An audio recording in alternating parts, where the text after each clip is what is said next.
It didn't begin with a crash. There was no explosion. Just silence where paychecks used to be. Across America, from Silicon Valley's glass towers to small-town diners, a wave of job losses is sweeping through industries once thought untouchable. Tech giants are trimming thousands. Logistics firms are scaling back. Manufacturing plants are going dark.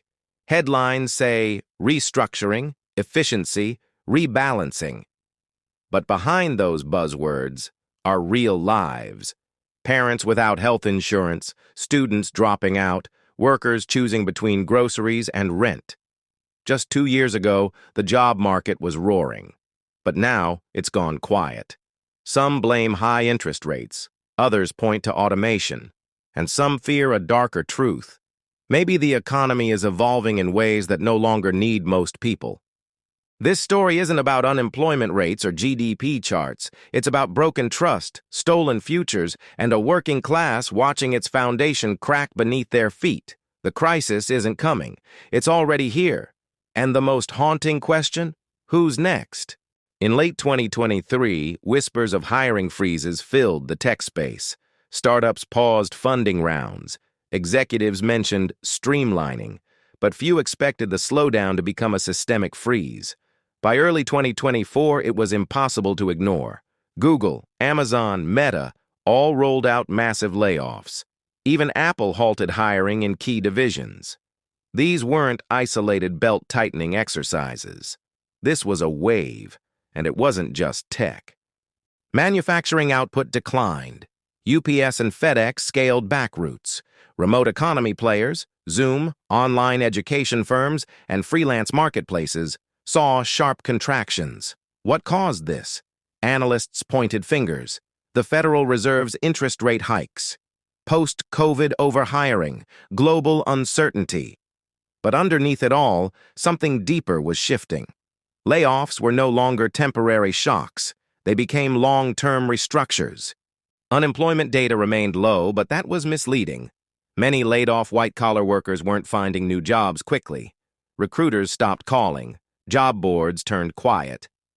And as media spun soft landing narratives, everyday Americans saw the opposite. Frozen promotions, stagnant hiring, and a creeping fear that the job market, once vibrant, was stalling.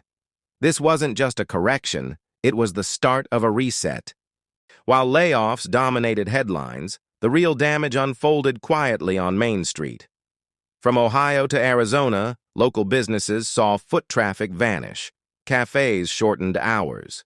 Help wanted signs were pulled, not because jobs were filled, but because they were no longer affordable. When a software engineer in Seattle loses work, it's news.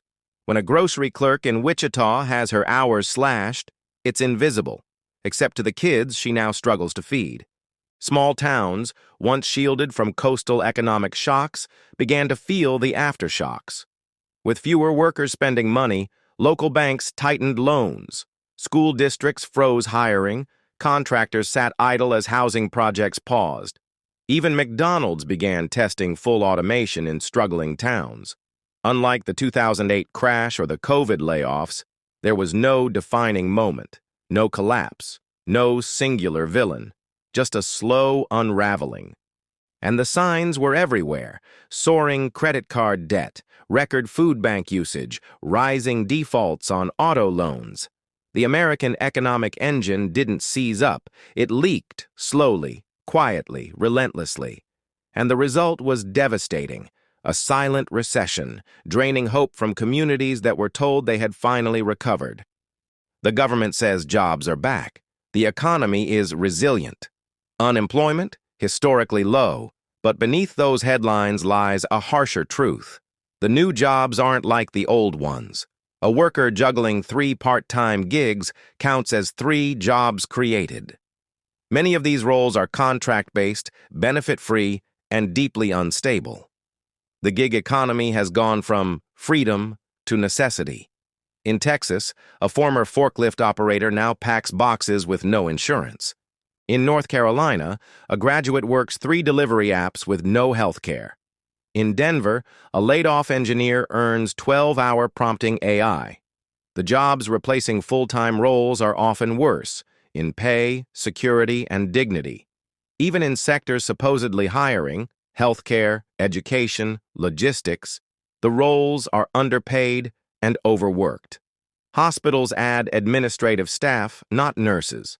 Schools need teachers, but burnout pushes them out faster than they're hired. Meanwhile, corporations brag about efficiency. They're replacing middle-class jobs with automation and cheap gig labor, then rehiring the same roles through temp agencies. This isn't recovery, it's redistribution of risk, of burden, of insecurity. And the worker? They're not thriving. They're surviving. Barely.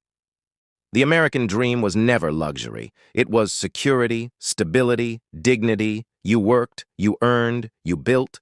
That middle is fading. It began with offshoring, then came contract work, then gig platforms. And now, a generation that earns less than their parents, even with degrees and debt. Adjusted for inflation, wages have stagnated. But rent, groceries, gas, childcare, insurance, everything else has soared. Middle-class families now live on credit. They delay kids, delay homes, delay life. We built machines to free us. Now they're replacing us. AI isn't just on assembly lines. It's in your inbox, your classroom, your courtroom, your newsroom. White-collar jobs once thought irreplaceable are vanishing.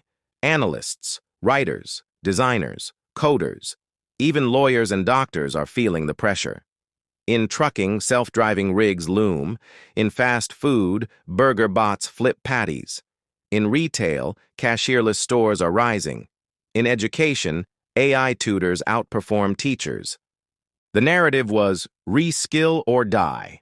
But not everyone can pivot. Not everyone can start over.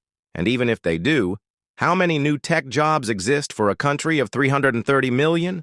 Corporations profit, productivity soars, stock prices rise, but employment shrinks. AI doesn't need breaks, doesn't unionize, doesn't ask for equity, and in boardrooms that's ideal. But for society, it's catastrophic. We built tools to enhance humanity. Now we face the question, what happens when those tools make humanity obsolete? We were told the safety nets would hold. They didn't. Unemployment systems buckled under demand. Job training programs funneled workers into fields that no longer existed. Government relief arrived too late, or never at all. In Michigan, former auto workers were told to code. In Ohio, manufacturers were encouraged to retrain online, but most found themselves underpaid, overqualified, and abandoned. The Great Resignation wasn't empowerment.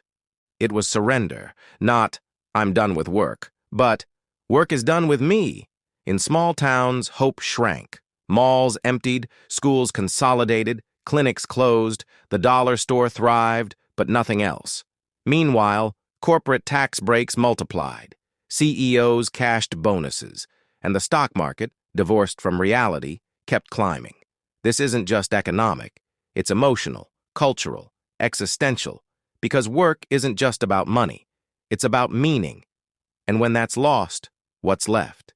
Across America, the hum of the economy is fading. Behind doors once filled with laughter and noise, silence lingers. And with it, uncertainty. This isn't just a labor issue. It's a national identity crisis. We said work mattered. That effort led to reward.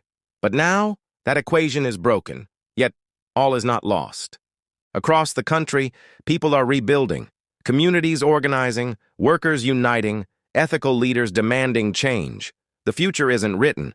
We can choose to remember that a paycheck is more than money. It's purpose, it's pride, it's possibility. So the question remains, what kind of country do we want to be? A place where machines thrive and people disappear, or a nation that remembers the value of labor, of people? The spotlight is on us now, not the politicians, not the CEOs, us. Let's make sure we're listening. Let's make sure we're heard. And let's make sure no one gets left behind. Share your story in the comments, like, subscribe, and help keep this conversation alive. Because this isn't just a video, it's a wake-up call.